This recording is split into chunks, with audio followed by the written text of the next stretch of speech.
Bienvenidos a Spaniard Performance Podcast. En el episodio de hoy, número 41, tenemos como invitado a Marcos Soriano. Marcos Soriano ahora mismo es investigador, es profesor en la Universidad de Camilo José Cela y hemos estado hablando de un tema que para mí es súper importante. No solo hemos estado hablando de la preparación física, del rendimiento neuromuscular, sino que hemos estado hablando tanto de los conceptos importantes que conocemos desde hace tiempo como de la posición de la figura del preparador físico, del Strength and Conditioning Coach, que está muy presente en países fuera de España, pero que en España todavía es un sector que tiene que crecer. Hemos estado hablando de la optimización de las cargas según el trabajo que queramos hacer, la herramienta que tenemos que utilizar para cada objetivo que tengamos. Hemos estado hablando de uno de los proyectos que él tiene preparando y adaptando los levantamientos olímpicos al rendimiento deportivo, un proyecto muy interesante. Y hemos estado hablando también del máster que va a impartir y de que él dirige en la Universidad de Camilo José Cela. Es un máster súper interesante, es un máster que ojalá yo hubiera tenido a mi disposición cuando estaba estudiando y que voy a recomendar dentro del podcast y del que vamos a hablar en detalle. Es un podcast que a mí me ha gustado muchísimo por la capacidad que tiene Marcos de expresar estos conceptos, de que lo antiguo y lo que ya llevamos conociendo desde hace mucho tiempo es lo que funciona y que el trabajo principal no es crear cosas nuevas, sino optimizar este trabajo que ya tenemos y ponerlo a disposición de entrenadores y de deportistas. Así que nada, os dejo con el episodio de hoy y espero que lo disfrutéis. Estás escuchando el podcast de Spaniard Performance, dedicado a conocer todos los aspectos del rendimiento físico y mental. Soy Rodrigo Alvira, y si quieres llevar tus conocimientos y tu rendimiento a su máxima expresión, este es tu podcast. Bienvenido, Marcos. Muchas gracias por estar aquí en el podcast. Muchas gracias por tu tiempo. Y si quieres presentarte, contarnos un poco quién eres, tu experiencia y lo que haces. A ti, por supuesto, agradecido de que me hayas invitado. Pues bueno, mi nombre es Marcos Soriano, soy doctor internacional en Ciencias de la Actividad Física y el Deporte y actualmente soy profesor en la Universidad Camilo José Cela de Madrid e imparto las asignaturas de Teoría y Práctica del Entrenamiento, Fisiología del Ejercicio y Biomecánica.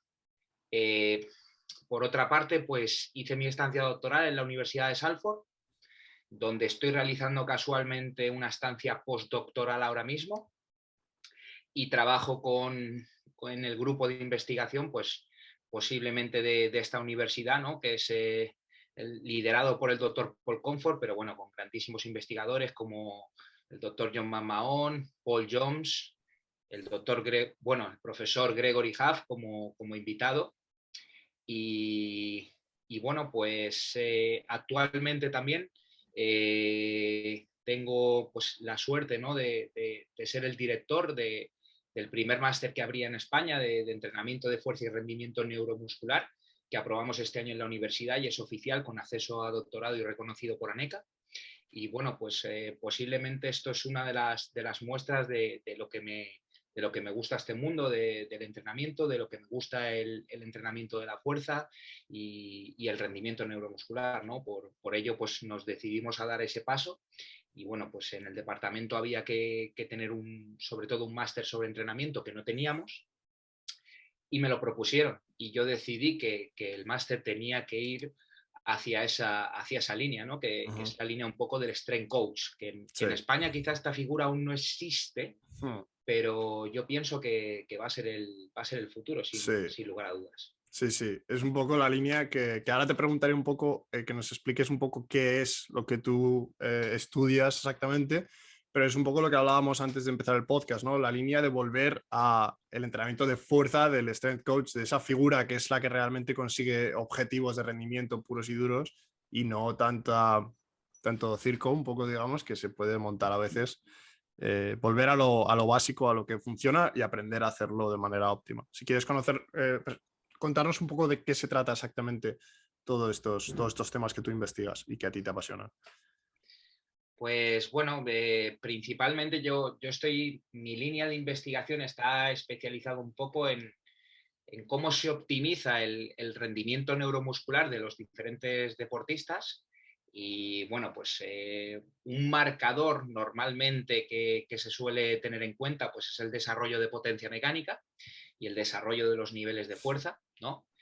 Y por otra parte, pues también me he especializado más posiblemente en esa línea de investigación que sea el uso de los ejercicios de la halterofilia, ¿no? De los ejercicios de la halterofilia y derivados para la mejora del rendimiento deportivo. Obviamente estos ejercicios pues están muy relacionados con esa mejora de los niveles de potencia, con esa mejora de los niveles de fuerza. Entonces, bueno, al final no deja de ser una optimización del rendimiento neuromuscular del atleta. Al margen de esto, pues también entreno deportistas. Yo soy deportista no muy bueno, pero a día de hoy estoy compitiendo como halterófilo en la liga madrileña, que no es un deporte que yo haya hecho desde pequeño ni mucho menos. Yo he sido jugador de rugby hasta hace bien poquito, pero bueno, fue algo de que empecé con mi tesis, pues al final a trabajar con estos ejercicios derivados de la halterofilia, y yo soy de la opinión que para poder enseñar algo tienes que saber hacerlo. Entonces empecé a hacerlos, empecé a practicarlo, me gustó el deporte, me fui enganchando y ahí estoy compitiendo. Soy entrenador nacional de halterofilia también y juez. Entonces, pero vamos, prácticamente sumergido en esa parte, ¿no?, del entrenamiento de fuerza para la mejora del rendimiento deportivo. Muy interesante. Y sobre todo lo que dices, que antes de saber hacer algo o saber enseñar algo hay que conocerlo muy, muy, muy en detalle. Por eso yo siempre marco mucho respeto en esos investigadores, pues que hacéis eso, ¿no? Que aparte de investigar, que es muy importante, tenéis ese bagaje de tanto entrenar deportistas como vosotros mismos. Joder, saber qué es lo que experimenta un deportista, ¿no? Cuando pasa por ese entrenamiento o todo eso que tú estás intentando investigar, que es la clave, juntar los mundos. Luego hablaremos un poco más del máster, si quieres, al final, porque me gustaría ver un poco de qué se trata, porque parece muy interesante y querría recomendarlo seguro. Sin problema, muchas gracias. Acerca del tema principal de hoy, o del primer tema del que quería hablar, que es un tema que a mí personalmente me interesa mucho, porque creo que es algo que entra dentro de todo lo que hablamos de la optimización del entrenamiento, cargas, fatiga, etcétera, etcétera.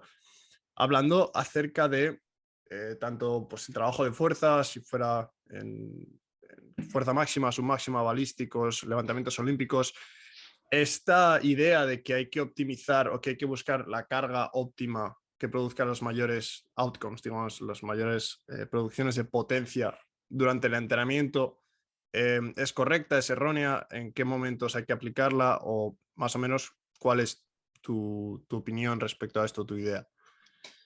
Pues mira, vamos a empezar yo creo con podríamos decir un statement, ¿no? Vamos a empezar con algo así rotundo y a partir de ahí lo vamos desglosando.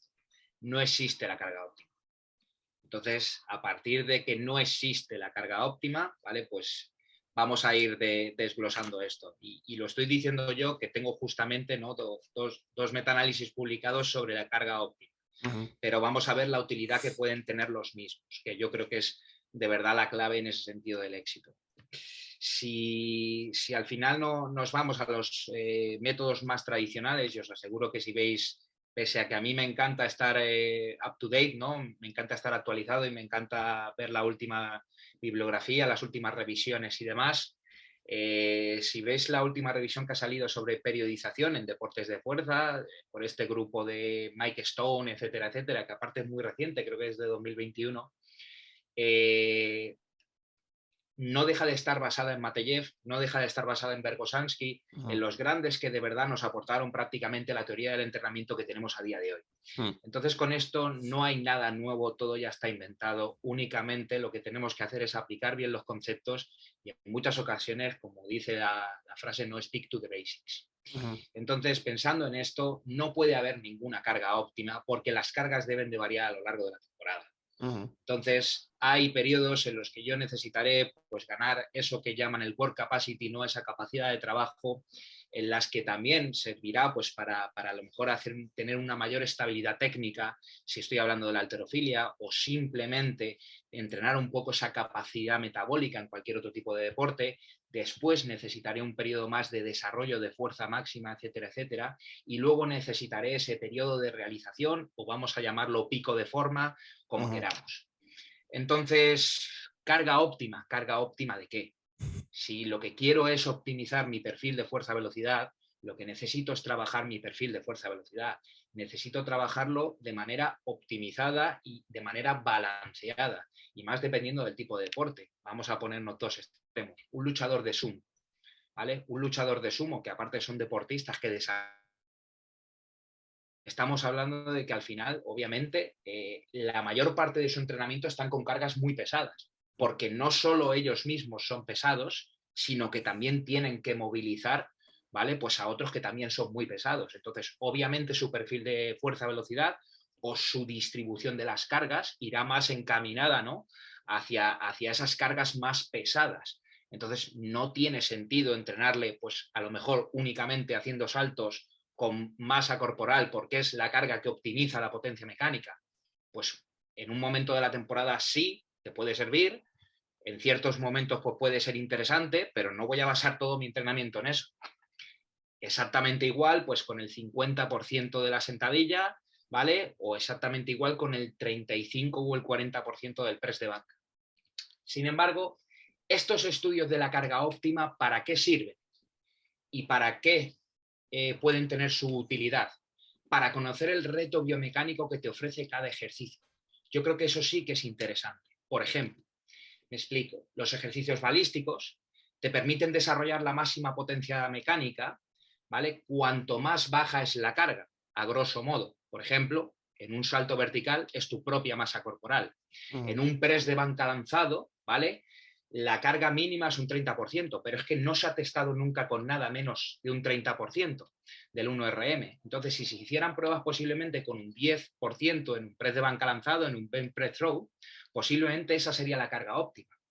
Lo que nos está diciendo básicamente es que en esos ejercicios balísticos necesitamos no levantar tantos kilos, ¿vale? Y en ese sentido la potencia se optimiza, ¿vale? Porque sube la variable de la velocidad. Al final potencia es fuerza por velocidad y me da igual 2 por 1 que 1 por 2.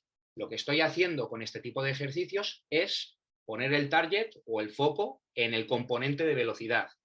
Si nos vamos a un ejercicio como la sentadilla, press de banca, etcétera, etcétera, encontramos que esa carga óptima se encuentra más o menos en el centro, 45%, 55%, ¿vale? ¿Quién entrena una sentadilla o un press de banca al 45 o al 55%? Porque optimiza la potencia mecánica. Nadie. Es que no tiene sentido. Sí. Una sentadilla o un press de banca son ejercicios tradicionales, son ejercicios que te interesa entrenarlos porque son controlados y porque puedes levantar grandes cargas, y aparte es que si entrenamos con esa carga, por más que sea la carga que optimiza la potencia mecánica, un 45, un 35%, como ya sabemos, tiene una fase de braking muy dura. Y posiblemente entrenar con esa fase de braking, esa fase de frenado al final del movimiento, pues nos haga perder rendimiento neuromuscular. Entonces, este tipo de ejercicios tradicionales, al final nosotros los vamos a usar pues para de verdad sobrecargar, a entrenar con cargas del 80%, 75, 90, incluso 100% cuando interese, ¿vale? Entonces, el reto biomecánico de este tipo de ejercicios está claramente diferenciado. Ahora vienen, por ejemplo, pues estos ejercicios que a mí me gustan tanto, obviamente, y que vienen de mi tesis, ¿no? Estos ejercicios de la halterofilia y derivados. Si estudiamos la carga óptima o el desarrollo de potencia en estos ejercicios, vemos que conforme levantemos más cargas, desarrollamos más potencia. Se desarrolla una mayor potencia. Esto quiere decir que se puede levantar cargas bastante pesadas a velocidades relativamente altas. Porque es que el challenge del ejercicio, lo que sería el reto biomecánico es así. O sea, un power clean normalmente se hace a una velocidad de 1 metro por segundo más o menos. O si no, la barra es que no va a subir. Porque no puedes hacerlo más, no puedes ponerte más kilos como si fuera un peso muerto y la barra no va a subir. Hay que acelerarla para que pueda coger altura. Entonces, claro, pues al final no es tanto saber que el power clean está al 85%, que la sentadilla está al 55% o que el balístico, que en este caso sería el salto, está con peso corporal. Es saber el reto biomecánico que me ofrece cada ejercicio, compararlos entre ellos y tener una caja de herramientas del entrenador. Pues, ¿qué quiero? ¿Quiero cumplir un efecto de sobrecarga y aún así que los movimientos sean rápidos? Pues igual que un mecánico coge el martillo, los alicates, pues yo puedo coger un power clean puedo coger un hand power snatch. Necesito en este caso poner más el foco en ese componente de fuerza máxima, etcétera, etcétera. Pues bueno, pues puedo coger mi sentadilla, puedo coger mi press de banca, puedo coger... Necesito, ya he hecho todo esto y ahora quiero combinar o quiero centrarme en ese componente de velocidad, pues bueno, voy a coger esos movimientos balísticos, estos lanzamientos, etcétera, etcétera. O sea, no es más que eso. Carga óptima como tal no existe porque el entrenamiento de por sí debe de ser periodizado. Claro. O sea, es que está muy bien explicado en el sentido de que tú tienes una herramienta para hacer algo. No utilices esa herramienta para intentar conseguir otro objetivo, ¿no? No quieres una llave inglesa para meter un clavo en una pared, básicamente. Exactamente. Claro. Pues es que ha quedado muy claro. Eso es. Lo que me surge aquí, que además iría justo con la siguiente pregunta, ¿no? Acerca de los levantamientos olímpicos, y lo que has dicho, es el único ejercicio, digamos, en el cual tú aumentas la carga y ese outcome de potencia aumenta, que no sería lo mismo con esos ejercicios de fuerza máxima, ya que tienes que decelerar y se utilizan para fuerza máxima, y los ejercicios de salto, que son ejercicios en los que cuanto menos peso, mayor potencia. Probablemente sería ese el argumento a utilizar cuando estamos hablando y comparando, intentamos comparar los levantamientos olímpicos con los saltos cargados. Yo creo que al final no existe solo un solo argumento, sino que existen, pues al final, muchos pros y contras, y luego existen escuelas, o sea, hay posiblemente entrenadores que no estén de acuerdo conmigo y puedan ser perfectamente exitosos y tener muy buenos resultados. Yo directamente pues tengo una manera en este sentido de enfocar el entrenamiento y lo veo así. Por ejemplo, en este caso, los saltos cargados, tú puedes hacer saltos cargados, no hay ningún problema. Yo los he hecho, pero vuelvo a lo mismo de antes. En este caso, si me pongo a hacer saltos con carga, ¿vale? Pues no sé, yo como sujeto peso 100 kilos. Hacer saltos con mi peso corporal son 100 kilos encima de son 100 kilos encima de mis hombros. Esto a no muchos entrenadores les va a gustar aplicarlo a sus jugadores, porque al final no deja de ser una carga axial, ¿vale? Que cuando aterrizas en esa fase del landing, el otro día estábamos haciendo saltos y en un simple CMJ, cuando yo aterrizo, estamos hablando de unos 5.000 newtons de fuerza. Entonces, imaginaros eso con 100 kilos más, que perfectamente pues, pueden ser 10.000 newtons, en este caso de pico de fuerza, ¿no? En esa fase del landing. Aparte, la carga es axial, vuelvo a repetirlo, o sea, está encima en este sentido de la columna. Que decimos, bueno, en ciertos momentos dados no tiene por qué pasar nada. Bueno, pero no deja de ser algo que entraña riesgos, ¿no? Entonces, los saltos con carga pueden ser una herramienta perfectamente válida, ¿por qué no? Y más si los jugadores saben hacerlo, si los entrenadores lo aplican y tienen su modelo, yo no voy a ser el que diga que eso no está correcto, ¿no? A correspondencia con esto, pues se podían hacer en este sentido los saltos con la hex bar, en este caso, pues que cambias un poco el reto biomecánico, la carga está abajo, que yo los veo en este sentido bastante interesantes también de poder realizar. Pero bueno, en este sentido los ejercicios de halterofilia engloban muchas más cosas, o sea, no deja de ser un desarrollo motor bastante más complejo, que yo creo que puede ser muy, muy enriquecedor para el deportista, además. No olvidemos el knee rebending que hay, ¿no? Ese primer, segundo tirón, etcétera, etcétera, cómo se hace el recambio en este sentido, pues para poder tirar, para poder hacer un tirón correcto. Y yo le veo en al margen de las cargas que se pueden levantar, o sea, lo veo como, de nuevo, una caja de herramientas tremenda. Imaginemos un deportista en este caso que no domine ningún ejercicio olímpico. ¿Vale? Pues bueno, las herramientas que tienes, si quieres poner el target en estas cualidades que estamos comentando, pues serían los saltos con carga, pero con hex bar, y sería, pues bueno, las sentadillas, que le hagas un trabajo de fuerza tradicional. Imaginemos un sujeto que domine todos los ejercicios olímpicos. Le puedes hacer desde variantes de tirones, tanto de arrancada como de cargada. Le puedes hacer movimientos de de cargada y de arrancada, pero en posición de power. Le puedes hacer movimientos de jerk, de push press, etcétera, etcétera. Tienes un abanico de herramientas como esta imagen tan chula que tiene Timothy Sukomel, publicada ahí en la Strength and Conditioning Journal de 2017, y cada uno de ellos, poniéndole la carga específicamente, ¿vale? Pues adecuada a trabajar lo que quieras. Pues, por ejemplo, los tirones se pueden trabajar con más carga de lo que trabajarías un power clean, entre otras cosas porque la barra no hay que hacerle la fase del catch, ¿no? No hay que cargarla. Entonces se puede levantar mucha más carga y puedes, en este sentido, como he dicho antes, de potencia igual a fuerza por velocidad, puedes hacer ese 2x1, ¿no? O sea, intentar poner el foco en ese componente de fuerza. Sin embargo, si lo que quieres es un componente de mayor velocidad, pues bueno, puedes elegir un jump stroke o puedes elegir un counter moment jump stroke, que es algo, pues, en este sentido mucho más balístico y demás. Yo, ves, en esto soy un poco crítico. Y el jump stroke o el counter moment stroke me parecen ejercicios que son un poco más complejos. O sea, es complejo hacer el movimiento olímpico balístico si no tienes carga. Sí. Entonces, ahí sí que es cierto que a mi compañero y colega Sukomel, que aparte pues a día de hoy publicamos juntos y demás, a él le gustan mucho, y yo, por ejemplo, para eso preferiría incluso más los saltos con carga. O sea, Claro, lo veo más natural. Es como intentar mezclar un poco, ¿no? El olímpico con el salto cargado, y quizás se produce, porque además yo lo he probado, porque Javi lo mencionó mucho en el último podcast que hicimos, y lo he probado y me parecen movimientos quizá un poco como que estás entre medio y son un poco incómodos de realizar con esas cargas un poco diagnosticadas, ¿no?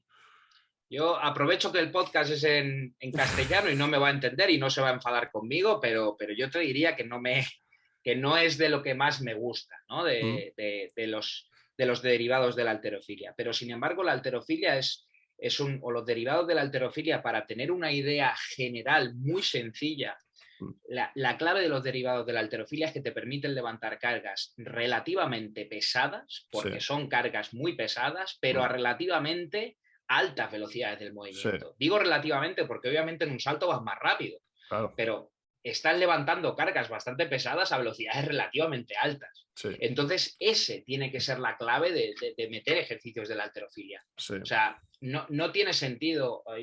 Creo que ha sido hoy en Twitter que veía que ponían un tweet sobre hacer los ejercicios de la halterofilia con una sola mano, como el one hand snatch y demás, que era muy buena propuesta. Y yo siempre soy crítico con eso porque digo, vamos a ver, es mucho más complejo, infinitamente más complejo, realizar un snatch a una sola mano con una mancuerna que realizar un tirón alto.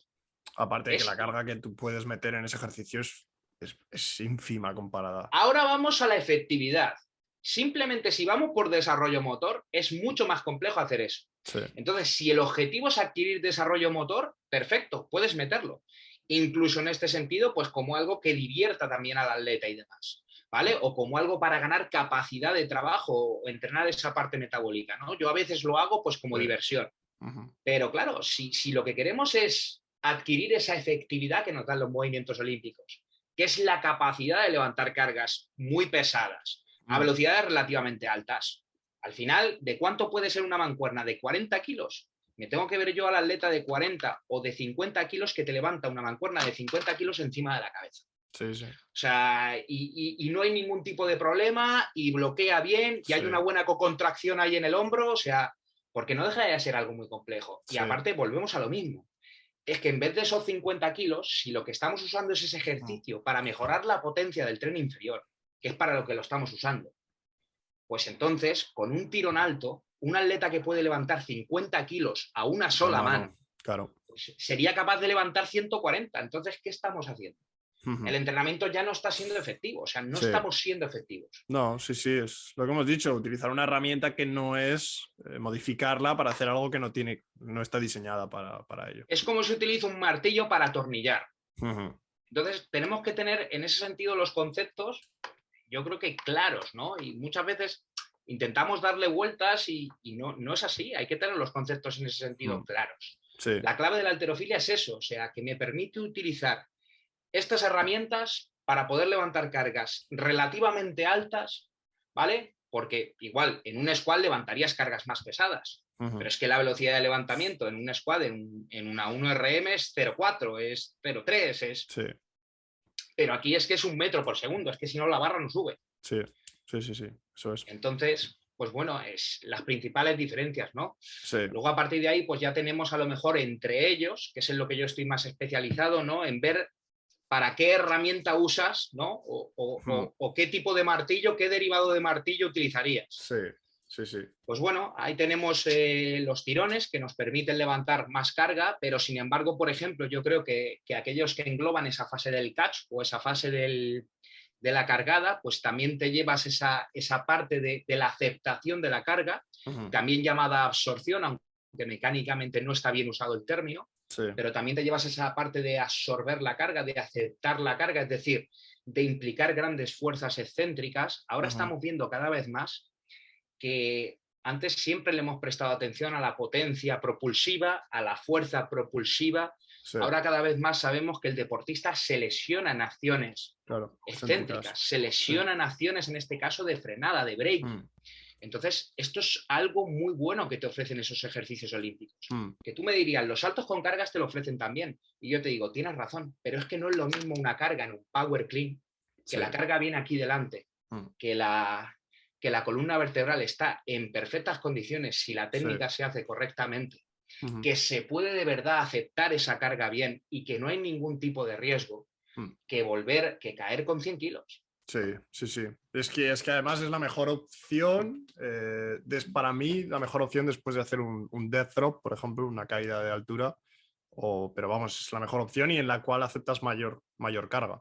Sin duda. Y aprecio un montón lo del término absorción, porque hay mucha gente que yo creo que no lo dice y se utiliza un montón y que de manera equivocada además. Sí, o sea, pero bueno, igual que fuerza explosiva, nada explota, o sea, hay unos artículos muy chulos de Jason Lake, sobre todo, que es un biomecánico pues espectacular, que trabaja para Hawking Dynamics, precisamente, y bueno, tiene un post, le lleva parte del blog y recomiendo sus posts en el blog porque es ciencia, pero para aficionados, porque lo explica de manera tan sencilla que dices, no puede ser. O sea, me he estrujado la cabeza teniendo que leer esto una y otra vez y lo explica de manera genial. Y de hecho los papers se llaman algo así como Have we lost the mechanics in biomechanics? Y es que es verdad, en muchas ocasiones el problema es que la jerga del entrenador utiliza una terminología que no es correcta desde el punto de vista mecánico. Sí, que al final se ha creado un poco, yo creo, para acercarte un poco al cliente, ¿no? Al deportista, a la persona y que te entiendan de manera más sencilla, pero no se ha sabido hacer esa separación. No sé, porque luego se sigue utilizando... Al menos entre profesionales. Eso es. La única parte, si quieres, que podría apuntar, creo que fue hace un par de días, desarrollé justamente un webinar en la plataforma del doctor López Chicharro en SSI Physiology and Training. Era justamente sobre herramientas para desarrollar la potencia, ¿no? Y es una definición que no me canso de decir porque yo noto que cuando hablamos de esto de potencia, la gente no acaba de tener una percepción de lo que es. Entonces, yo creo que se lo imaginan como una capacidad condicional y en verdad la potencia no es ninguna capacidad. La fuerza como tal es una capacidad, la resistencia es una capacidad. El desarrollo de potencia mecánica no deja de ser una consecuencia del rendimiento neuromuscular. Entonces, al final, cualquier movimiento dinámico va a tener un desarrollo de potencia dado. Como decíamos antes, si yo hago una sentadilla con 20 kilos, desarrollaré 200 vatios. Si la hago con 100, ¿vale? Vamos a irnos a tantos por cientos de la RM, ¿vale? Para que sea más... Si lo hago con el 20% de una 1RM, desarrollaré 400 vatios. Si lo hago con el 65 o con el 55, que es esa carga óptima, ¿vale? Pues haría a lo mejor 1800 vatios. Y si me voy a cargas muy pesadas, 90%, pues desarrollaré 700 vatios. Entonces, cualquier movimiento dinámico ante cualquier carga desarrolla unos niveles de potencia dados.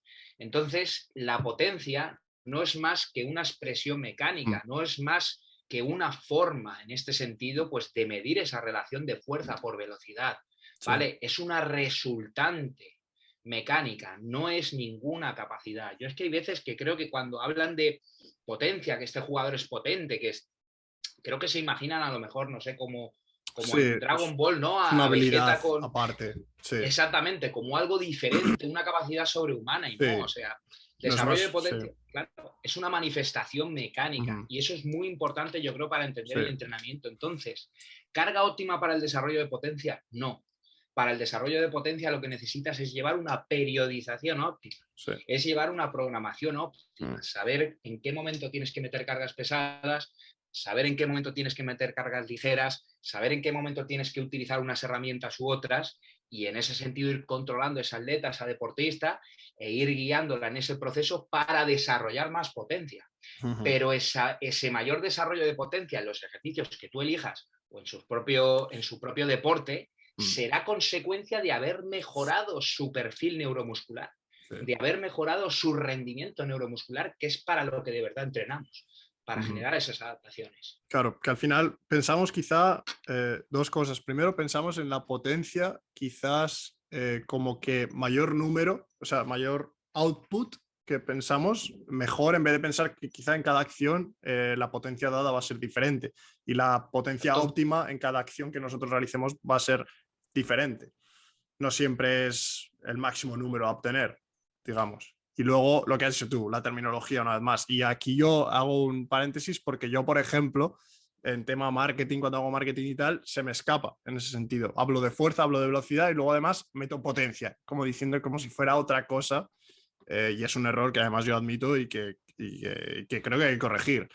Eh, pero que es verdad que sí, pero hay que, como entre profesionales, luego con marketing, saber diferenciar, está claro, como hemos dicho Claro, por antes. una parte sí que es cierto que el lenguaje científico es el que es, pero luego pues es cierto que para comunicar tienes que utilizar, de hecho, bueno, pues también una de las últimas revisiones muy chulas de mi grupo de pues Paul, etcétera, etcétera, Jason Lake y demás, que es Developing Powerful Athletes, que tiene Ujú, parte uno y parte 2.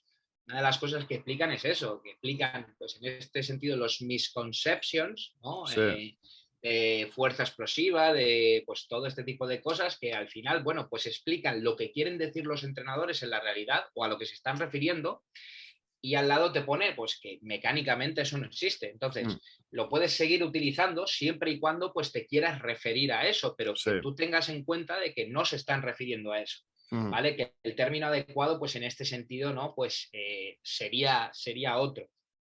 Entonces, yo creo que es algo que es necesario sentar desde el principio. sí, O sea, saber el para qué, ¿no? Y el por qué. Porque en muchas ocasiones te das cuenta de que falta lo más básico. Y se organizan por ahí unas disputas y unas discusiones y dices, pero si es que directamente no están los pilares, o sea, sí, no están ni siquiera los cimientos. Entonces, ujú, ¿cómo nos vamos a poner a discutir de qué es mejor o qué es peor? Entonces, pues por eso, igual que con la carga óptima, etcétera, etcétera, la mayoría ya ni siquiera entro. sí, Porque digo, pues es que para tener que explicar toda la asignatura de teoría y práctica del entrenamiento, ¿vale? Pues no mm, puedo hacerlo en un tuit. claro, claro, claro. Son temas que sí, que hay que tener sentados desde la base, por eso ya hablaba.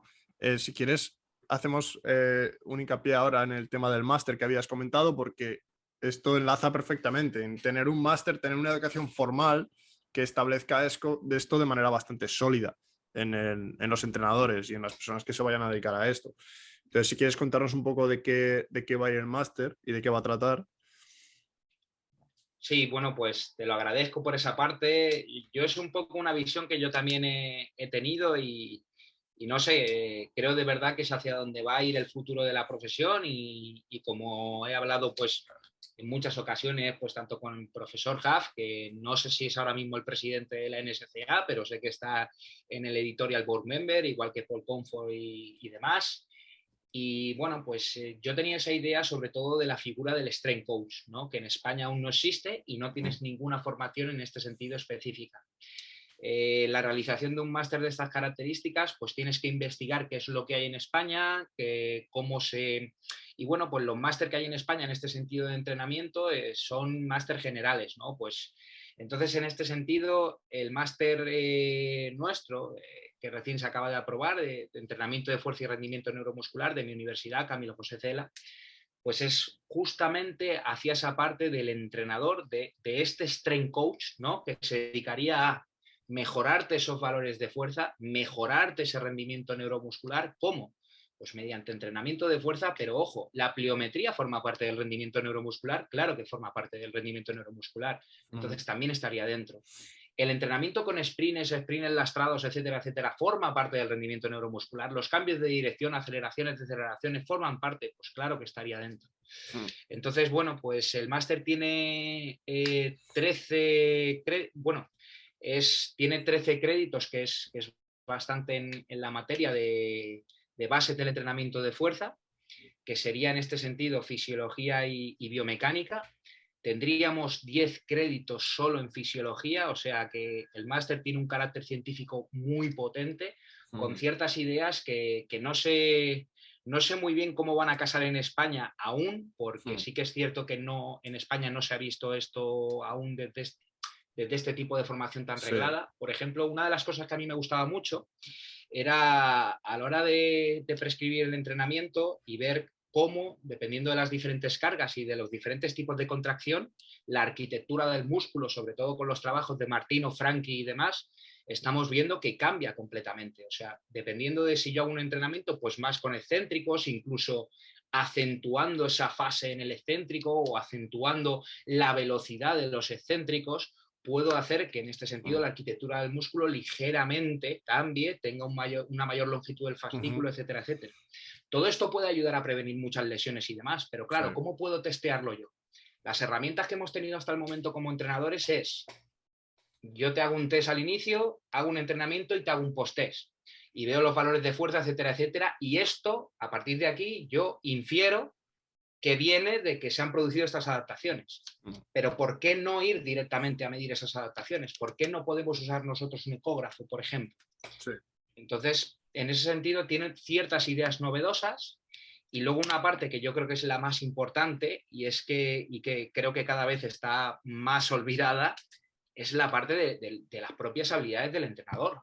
O sea, tenemos un módulo bastante importante, son 17 créditos, pero que en él hay más de 50 horas de práctica en la que me voy a asegurar al 100% que el entrenador sale de ese máster sabiendo hacer movimientos olímpicos, sabiendo enseñarlos, sabiendo hacer movimientos pliométricos, sabiendo enseñarlos, sabiendo hacer velocidad, sabiendo enseñarla, y porque al final, pues yo aprendí de mi mentor, del doctor Paul Comfort, que si no sabes hacer un power clean, no puedes enseñar un power clean. Y de verdad es algo que yo llevo a día de hoy. No tienes que ser el mejor haciéndolo, pero tienes que saber hacerlo, tienes que estar familiarizado con ello y eso te va a ayudar mucho, porque es, ¿cómo vas a prescribir unas series cluster si nunca has sabido lo que es? Si no sabes en este sentido, pues cuáles son las sensaciones que se experimentan, cuáles son los propios errores que puede haber. Yo lo veo todos los días investigando, ¿no? Al final usas las plataformas de fuerzas o usas el encoder y tú mismo vas viendo pues cómo te vas equivocando, cómo la máquina en este sentido pues a lo mejor la lías con el software o a lo mejor pues incluso te equivocas en la colocación y poco a poco vas mejorándolo.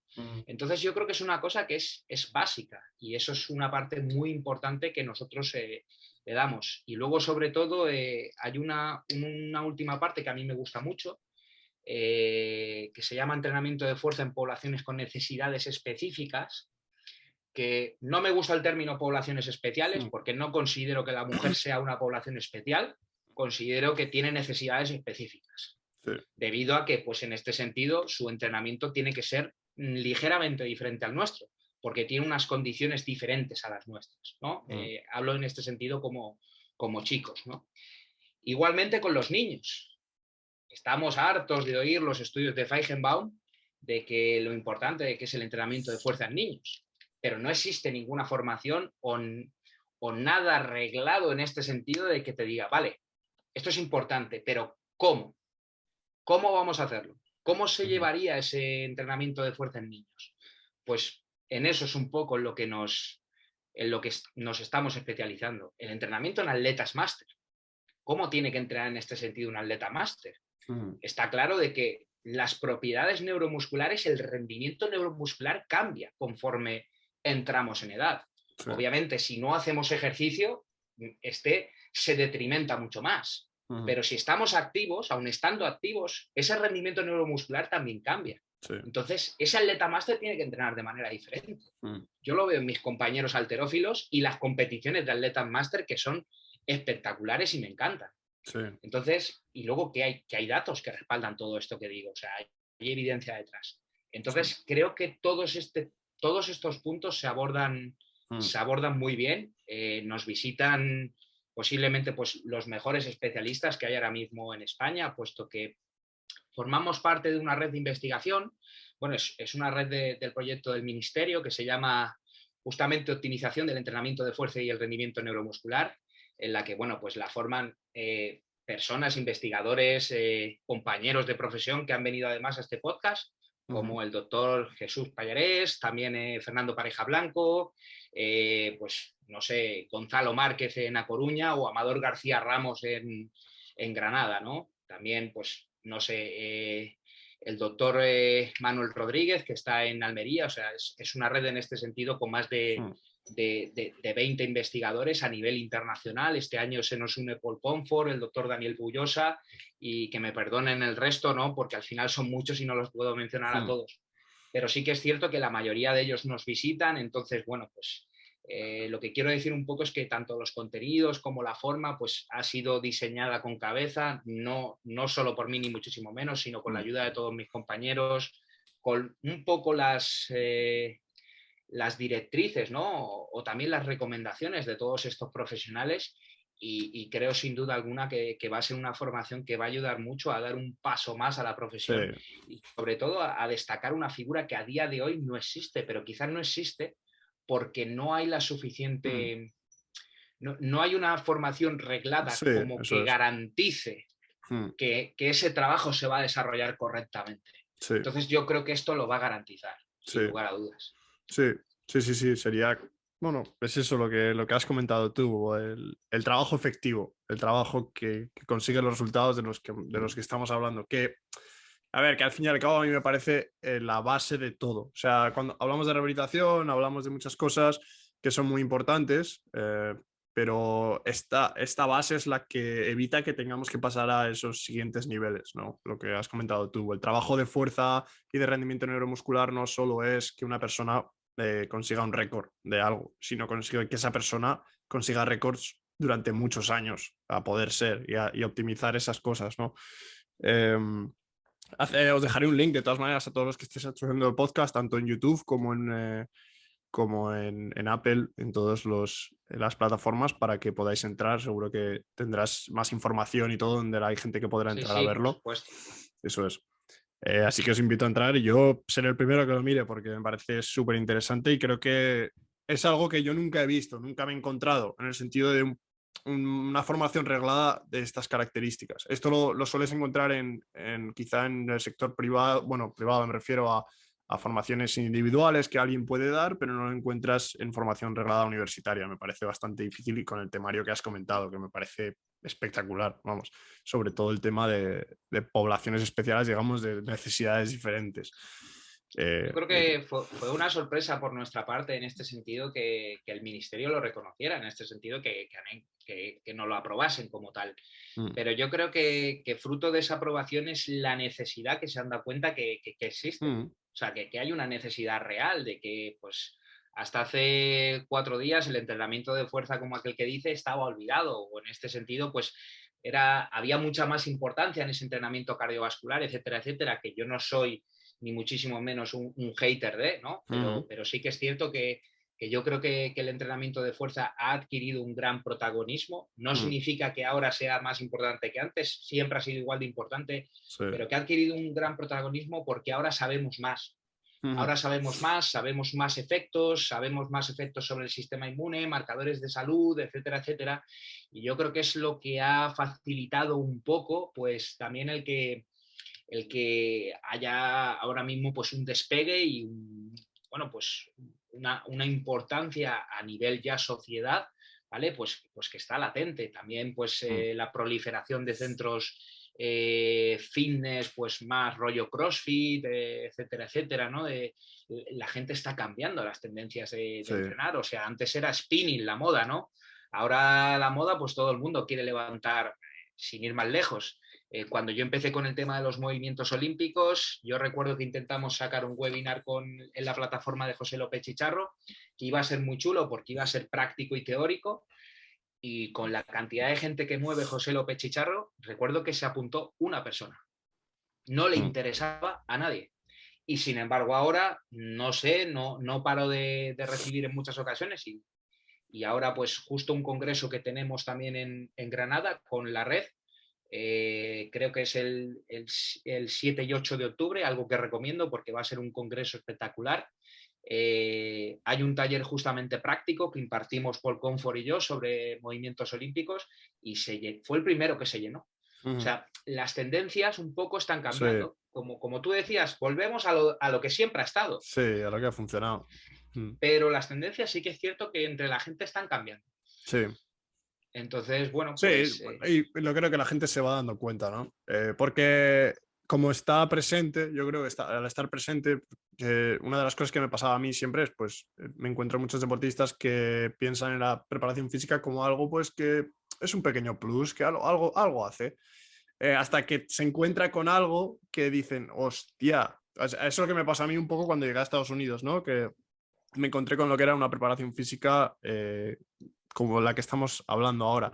Y me di cuenta de que es que la posibilidad de mejora era espectacular. Y yo lo que había experimentado hasta ese momento era, bueno, pues una pequeña mejora en cierto sentido por la utilización de esta rama más funcional que llaman de la preparación física.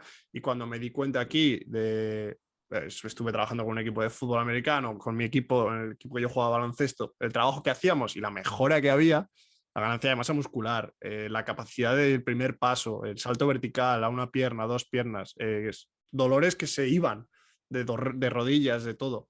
Me di cuenta, dije, joder, es cuando en el momento en el que yo pues dejé de amar el baloncesto y me di cuenta, dije, me meto aquí, con lo que yo puedo mejorar primero de todo, haciéndolo por mi cuenta y lo que le puede ayudar a gente que no sabe ni que eso existe hasta que no se encuentran con ello. Yo creo que la gente lo empieza a ver un poco quizá por modalidades, como dices tú, el CrossFit y estas cosas, que aunque pues tengan sus pros y sus contras, pero te hacen ver cómo ese trabajo neuromuscular te cambia la vida en muchos sentidos.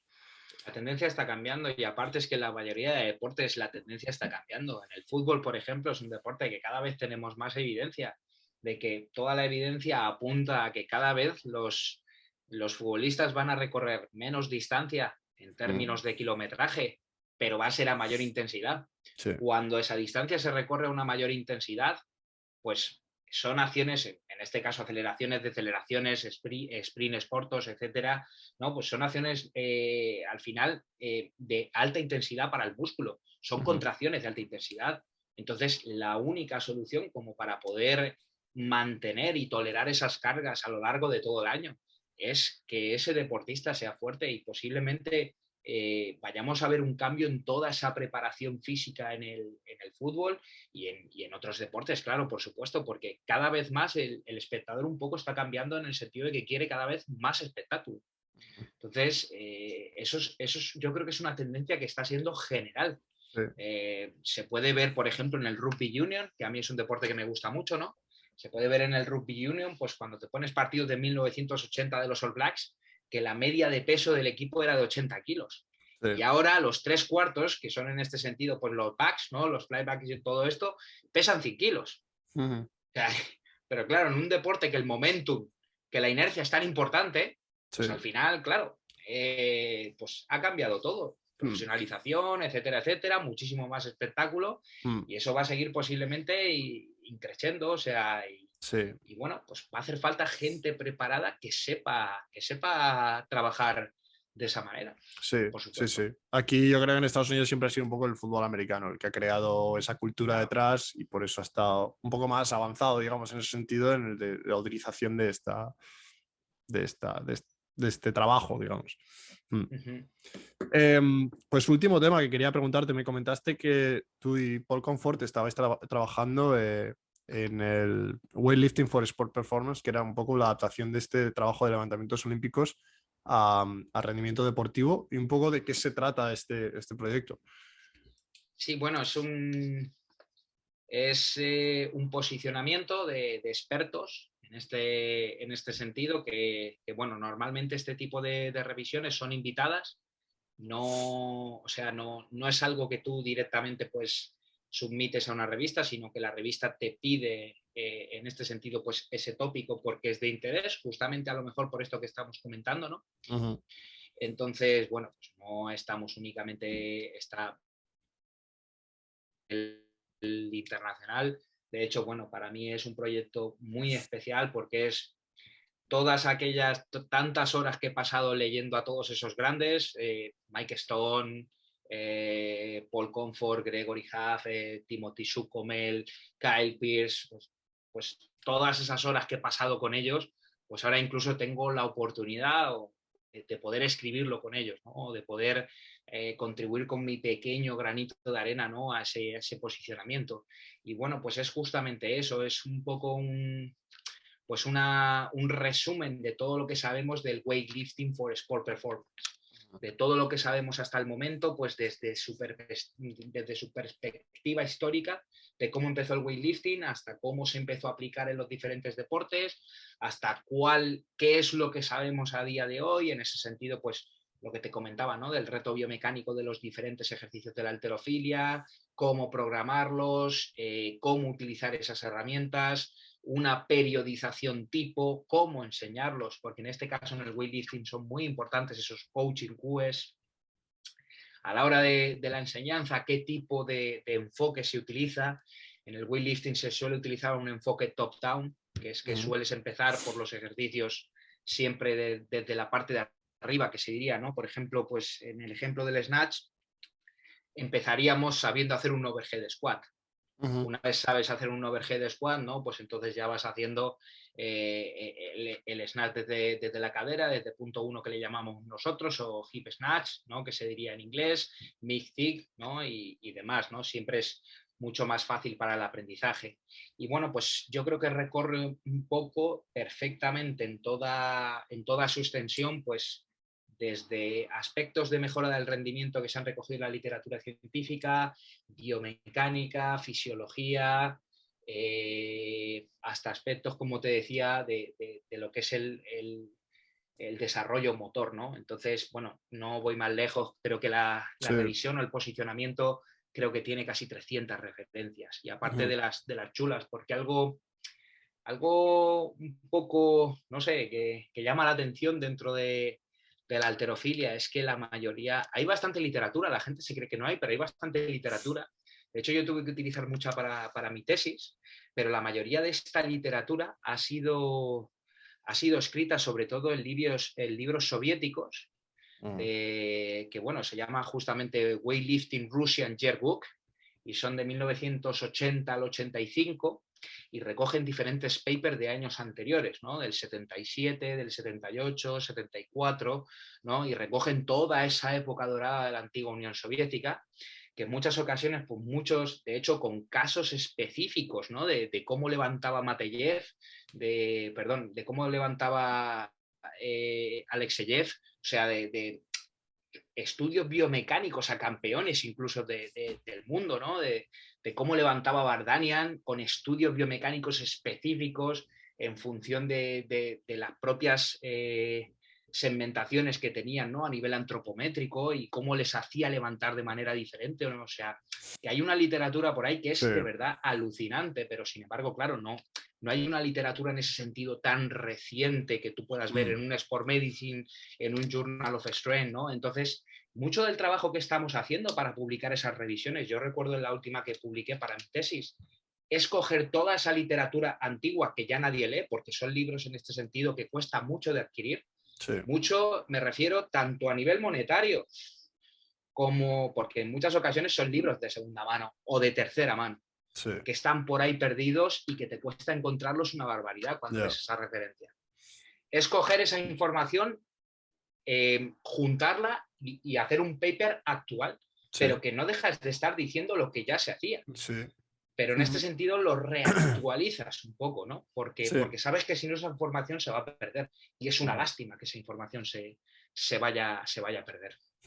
Entonces, yo creo que uno de los objetivos que va a tener este proyecto es ese, justamente el enseñarle a los entrenadores que ahí están estas herramientas, que son estos ejercicios de la halterofilia y derivados, cómo pueden usarlos y ahora ya pues la parte que les queda es la práctica. Que cojan una barra y repes y repes y repes y repes y aprendan, se familiaricen y demás, claro. La Biblia, ¿no? De los levantamientos olímpicos, básicamente. Pues ojalá y pueda ser algo así. Yo creo que el principal objetivo va a ser poder llegar a ese público, ¿no? Con mayor efectividad. Yo creo que va a ser algo básico, porque yo encuentro aún que hay muchos mensajes en los que la gente se confunde. Creo que el que te comentaba antes de esa arrancada a una mano o este tipo de variantes es muestra de ello, ¿no? De que la gente aún no entiende el por qué. El por qué yo usaría estas herramientas. Y tienes que tener bien claros los principios. Y en base a eso, pues entonces ya estableces pues tus programaciones y demás, pero los principios tienen que estar bien claros. Y yo creo que no acaban de estar claros en ocasiones. Sí. Se conoce la capa exterior y a partir, como se piensa que la capa exterior ya está conocida, pues se intenta innovar a través de esa capa en vez de volver hacia abajo y ver a ver de qué va esto, ¿no? Y entonces al conocer lo que hay debajo sabes que igual no se puede seguir subiendo hacia arriba, sino perfeccionar lo que ya se tiene. Sí, ¿sabes? Muy bien, Marcos, pues ya estaría. Muchísimas gracias por estar aquí. A ti, por supuesto. Y para todos, que me lo paso muy bien.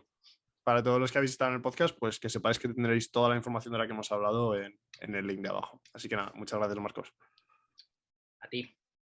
Si has llegado hasta aquí, es que te has tragado todo el podcast. Quería agradecértelo porque estoy seguro de que tú eres una de las personas que más apoya tanto el contenido de los podcasts como el contenido de Spaniard Performance. Y ya que has llegado hasta aquí y que estoy seguro de que estás interesado en echarnos una mano, echar una mano a Spaniard Performance, quería recordarte que tenemos con Vitruve, que es uno de nuestros sponsors. Vitruve es una compañía encargada de crear softwares y hardwares para el entrenamiento basado en la velocidad, en este caso el mejor encoder sin ninguna duda y el mejor software para entrenamiento basado en la velocidad, y tenemos un 10% de descuento en toda la web, tanto en el encoder como en las formaciones que tienen para enseñarte a utilizar el encoder, a utilizar el software y a utilizar y implementar el entrenamiento basado en la velocidad, que es para mí uno de los pilares principales del entrenamiento del trabajo de fuerza y preparación física en la mayoría de deportistas ahora mismo, y tenéis, como os digo, un 10% de descuento con el código Spaniard. También recordaros que si eres un deportista o eres un entrenador, ambos dos podéis acceder a los entrenamientos tanto de Spaniard Method 2.0 como Spaniard Method sin material para la mejora del salto vertical, la mejora del rendimiento o para conocer cómo programamos y cómo utilizamos los entrenamientos para nuestros deportistas. Así que nada, una vez más, muchas gracias por estar hasta aquí, por quedarte, por ver toda la información y por apoyar al podcast.